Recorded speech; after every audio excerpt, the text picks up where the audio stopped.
Adha identik dengan hari raya kurban. Ratusan orang di berbagai daerah mencoba mencari peruntungan menjual hewan kurban seperti sapi dan kambing dengan berbagai cara demi menarik perhatian pembeli. Di Depok, terdapat sebuah tempat bernama Mall Hewan Kurban milik Haji Doni yang menjual hewan kurban menggunakan SPG wanita cantik. Para SPG cantik tersebut dibekali gadget canggih agar pembeli dapat mengetahui lebih jelas tentang jenis sapi, berat, hingga umur dari sapi-sapi kurban. Tak hanya kurban, Hari Raya Idul Adha juga berkaitan dengan ibadah haji ke Tanah Suci Mekah. Lalu, ada fakta unik apa lagi berkaitan dengan perayaan Idul Adha?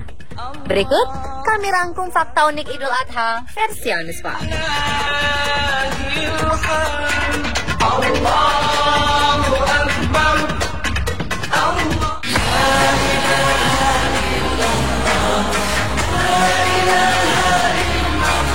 Lamanya daftar tunggu calon jamaah haji di Indonesia membuat masyarakat mencari berbagai cara untuk segera berangkat haji, seperti yang terjadi di Sumeneb.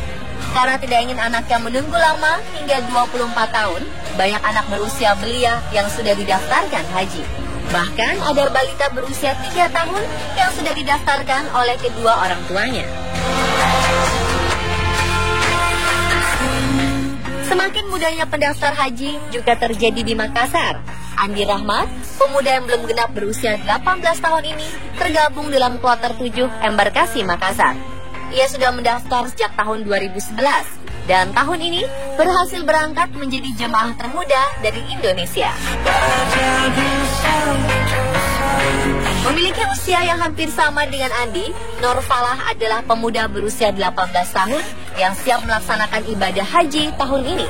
Sejak berusia 8 tahun, Nur Falah sudah bermimpi untuk mencium Hajar Aswad saat mengikuti pelajaran agama Islam. Ia pun lalu menabung Rp2.000 sehari sejak kelas 2 SD untuk menambahi biaya naik haji.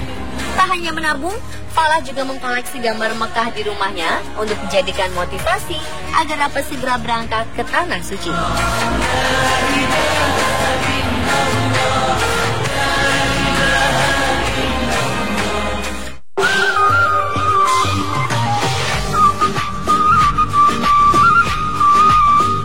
Menjelang Idul Adha, ratusan pedagang hewan kurban bertebaran di pinggir jalan ibu kota. Namun di Pulau Gebang ada yang berbeda. Seorang penjual di sini menawarkan hadiah umroh bagi satu pembeli yang beruntung memenangkan kupon undian. Jadi, selain berkurban, pembeli yang beruntung dapat ke Tanah Suci untuk umroh. Anggaran yang dikeluarkan untuk hadiah fantastis ini ternyata hanya 10% dari harga satu ekor sapi dengan total sapi yang dijual berjumlah 350 ekor.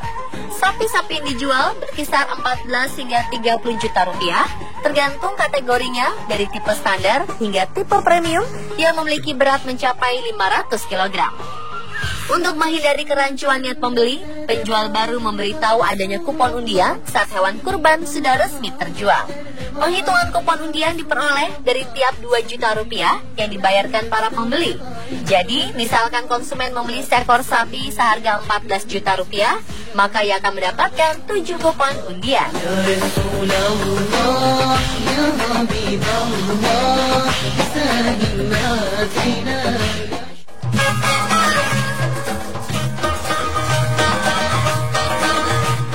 Ada maksud tertentu, sapi-sapi kurban ini dijatuhkan ke dalam air dari atas kapal. Adegan tersebut bukan merupakan penyiksaan binatang, melainkan cara pedagang di Sumeneb untuk mendistribusikan sapi yang akan dijadikan hewan kurban. Ternak-ternak tersebut dipaksa berenang karena minimnya sarana pelabuhan rakyat Bintaro yang tidak memiliki fasilitas jembatan khusus ternak. Menurut salah seorang pekerja pelabuhan yang menggiring sapi berenang, dibutuhkan teknik khusus agar sapi selamat, tidak tenggelam, atau bahkan tidak cedera setibanya di darat, yakni dengan ditarik tangan, diangkat kakinya, baru dilompatkan ke laut.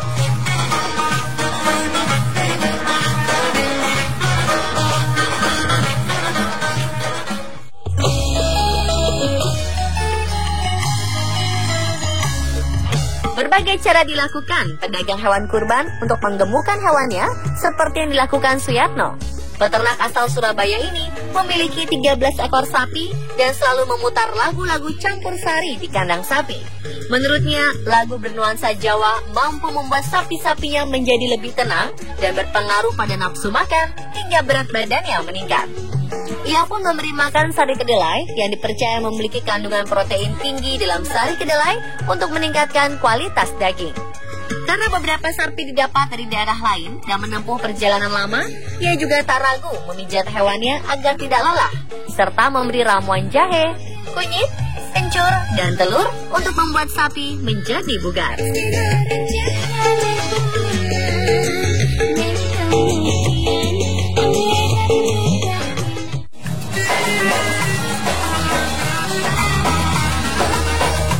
Kata siapa, salon hanya untuk manusia?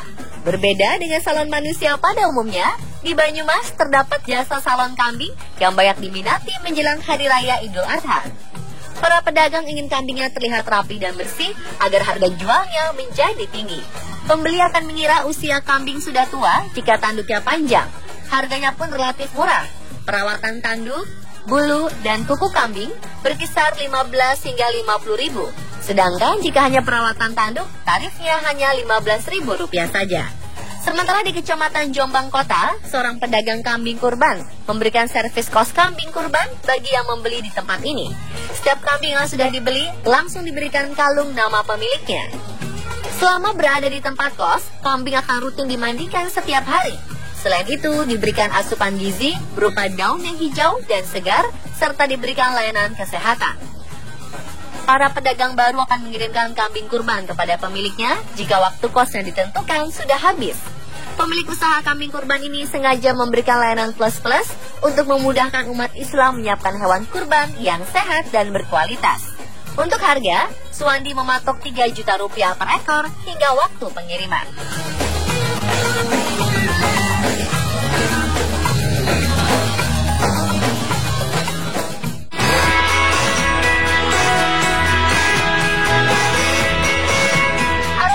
Dengan tajam banyak membuat masyarakat enggan membeli dan mengkonsumsi dagingnya.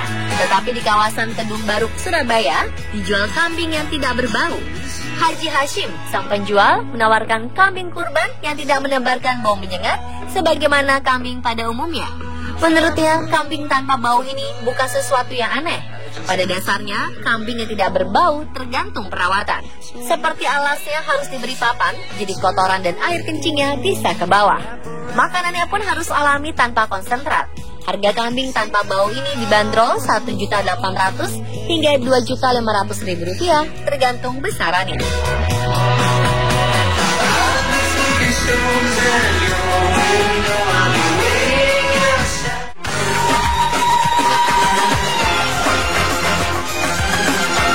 Tak hanya daerah di Indonesia memiliki tradisi unik dalam menyambut Idul Adha, di luar negeri pun melakukan hal demikian. Di Pakistan, menjelang Idul Adha, pemerintah Pakistan akan memberikan libur selama 4 hari kepada warganya. Di sana pun memiliki cara unik dalam memperlakukan hewan kurban, yakni menyimpan hewan kurban di atap gedung. Hewan-hewan ini akan diderek untuk disimpan di atap gedung selama 1 hingga 2 tahun sebelum akhirnya siap untuk dikurbankan.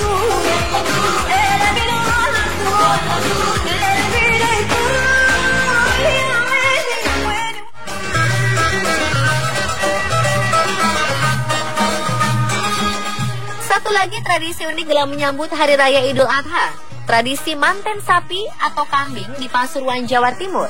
Hal yang unik dari tradisi ini adalah setiap kali menyambut Idul Adha, para warga mendandani sapi atau kambing yang dipasangkan kalung dengan rangkaian bunga 7 rupa dan kain putih seperti layaknya pengantin. Sebelum didandani, hewan tersebut dimandikan hingga bersih. Kain putih yang digunakan juga tak sembarangan, yakni kain mori, dan diberikan sajadah di atasnya. Tujuan dari tradisi, selain sebagai syiar agama, juga mengingatkan masyarakat untuk berkurban, baik sapi, kambing, domba, maupun unta. Semakin besar hewan kurban tersebut, semakin dipandang pula sang pemilik hewan kurban. Setelah dihias, sapi-sapi ini akan diarak dan diserahkan ke panitia kurban. Dan pemirsa, itulah fakta unik Idul Adha versi on the spot.